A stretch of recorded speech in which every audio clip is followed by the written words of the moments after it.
Big news is going around for The Rock, so we'll see what's new there. We'll also check out what's new for Jade Cargill, Roman Reigns, and more. Starting things off with some big new developments for the Big Three. Right before WrestleMania 40, we saw Naomi and Bianca Belair team up to try and take on Damage Control.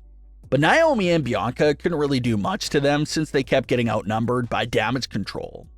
That all changed once Jade Cargill came out and helped Naomi and Bianca take care of Damage Control.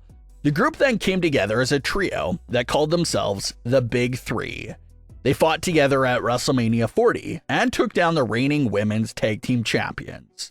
But during a recent interview with the Babyfaces podcast, Jade Cargill revealed that WWE had a plan for her debut and arrival on the main roster, but that WrestleMania 40 was not that original plan. Jade Cargill had this to say about how the WrestleMania 40 plans really shocked her and changed everything from their original plans. Quote, "We had a plan, we stuck to the plan. Mania was never in the plan. It was just sprung up on me. Working with Bianca has been a dream because this is someone that everyone pinned against each other. Everyone wanted to see us more against one another rather than working with one another. Like I told everybody, just trust the plan. Best believe everything is written. They have things planned out for weeks and months in advance. Everyone stay patient. As well with the things I'm doing right now, there is a plan to everything we're doing. You don't think all this is thought out? Especially with me. They want to present me in the best way possible, like they have been doing. They want me to go out there and excel and kill the business, because they know I can do that, and they are trusting to put me out there to do these things. It's been great. They follow through with the plan. I have a great relationship with Nick and Paul. We're sticking to the plan." End quote. Jade Cargill is right. A lot of fans were curious and worried about Jade's WWE status because nothing was happening there for months. But she told everyone to be patient, and now she's quickly becoming a focal point and a big attraction for Smackdown. So what's next for Jade Cargill? Well, it appears that Jade Cargill will now be in a tag team with Bianca Belair going forward. It's still pretty unclear if the Big Three is actually a legitimate faction or not, but it looks like their stories will be temporarily split up for the time being. Naomi is broken off from the group and will now be Bayley's first challenger. So we may see some little moments between the Big Three in the coming weeks, but Naomi is obviously off doing her own thing right now since she's the #1 contender for the WWE Women's title. And Jade Cargill and Bianca Belair shouldn't be that far behind Naomi in terms of entering the picture for some WWE gold. Jade Cargill pinned the reigning women's tag team champions at WrestleMania. And Jade and Bianca continue to dominate tag teams on SmackDown over the last few weeks. So it seems clear as day that Jade Cargill and Bianca Belair will be the #1 contender for the women's tag team titles in no time. The next few weeks could be very interesting for the Big Three, because they might all have the opportunity to bring some gold back to the group. Naomi could win the WWE Women's title, while Jade Cargill and Bianca Belair win the Women's Tag Team titles, giving all three women a piece of WWE Championship gold. But how realistic is that of actually happening? Well, considering that Bayley just won the title at WrestleMania and just had her big moment of winning a title for the first time in several years, it seems very unlikely that Bayley will drop the title anytime soon, making it pretty impossible for Naomi to bring the WWE Women's title into the group. So that may be a hard challenge and the most unlikely scenario. But for Jade Cargill and Bianca Belair, it definitely seems like they'll get their hands on the women's tag team titles in the near future. Damage Control is currently descending from the top of the mountain right now. They lost Bayley as their leader. Io Sky lost the WWE Women's title. It just looks like the group is going through with their all is lost era right now, and that era should continue with the Kabuki Warriors dropping the tag team titles, most likely to Jade Cargill and Bianca Belair.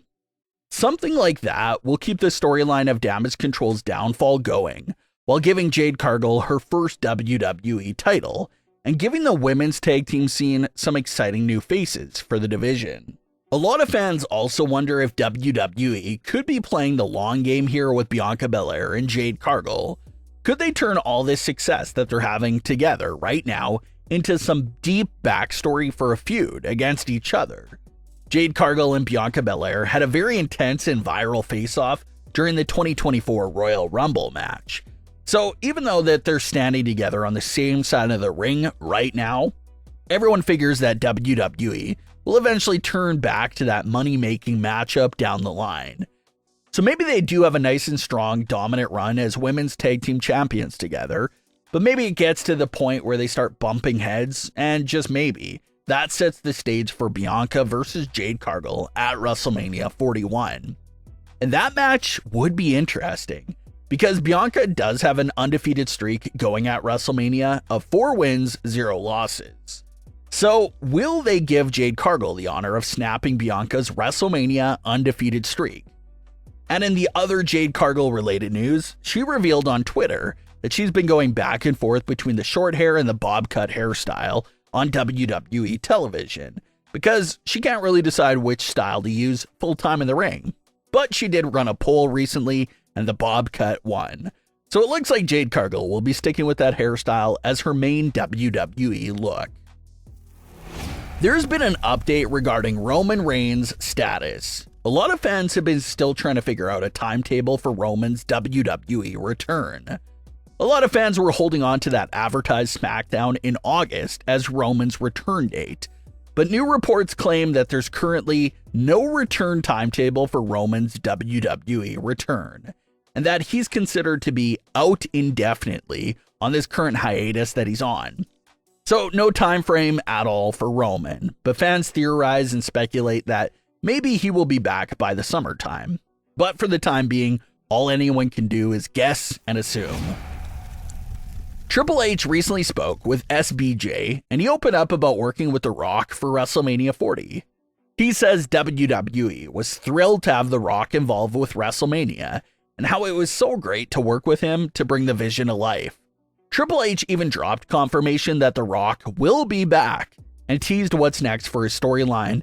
He had this to say, quote, "As he said a week ago, he'll be back, and it will be a hell of a ride when he comes back," end quote. So Triple H is echoing The Rock's own words that he will return to WWE either later this year or next WrestleMania season. Triple H also is teasing the story that will be very epic. We sort of already see the seeds being planted for The Rock's return and the next part of the story. Telling by the sprinkles of the story WWE has given so far, it definitely seems like The Rock's role when he comes back to continue will be to take on the Bloodline in a dark and twisted route, while potentially having to collide with the original Bloodline, Roman Reigns, and the Usos, who will be standing in his way. So exciting times are definitely ahead for everyone involved in that story. But what are your thoughts on today's stories? Leave your comments below. Don't forget to subscribe with all notifications on, and leave a like if you enjoyed. Thanks for watching, guys.